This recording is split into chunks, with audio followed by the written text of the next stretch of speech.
Hey guys, so we finally have a special hands-on video of the Zenfone 7 Pro.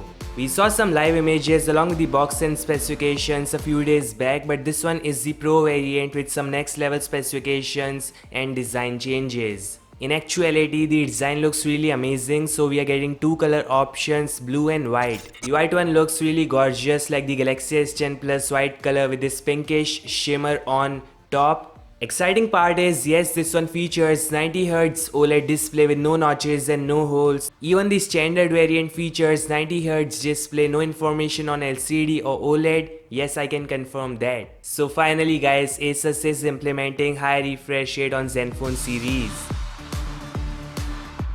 The LED flash and triple cameras can be seen as well. This will feature 64 megapixel IMX686, a 12 megapixel wide angle lens, and finally a telephoto camera. So nice combination, I would say. From the side it can be seen Asus is going with side mounted fingerprint scanner and not with in-display one. The overall body looks quite thick and it is heavy beast cause it has motorized parts inside with moving mechanism going on. Now on the front you get a 6.67 inches 1080p 90Hz OLED screen. Best part is it features stock user interface. We have stock dialer, stock messenger, all Google services and applications. Even the settings application is pure vanilla. See, honestly, Asus is not really good with software updates, but giving stock user interface is best thing they can do. So enjoy this one while you can, cause even Oxygen OS is moving from stock Android. Asus is one of the few left with stock user interface right now.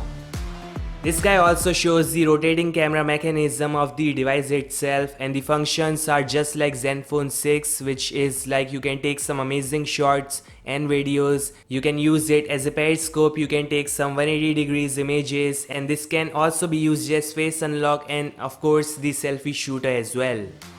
The bezels are quite thick if you notice. It's not as slim as the Galaxy S20 Plus bezels, that is fine, and the headphone jack is gone and is not coming back. Bottom we have Type-C port and speakers. I wish it has stereo speakers, cannot say right now. So yeah, this looks like an impressive flagship. You get flagship level 865 plus CPU, full screen OLED display with 90Hz smoothness and stock user interface and whatnot.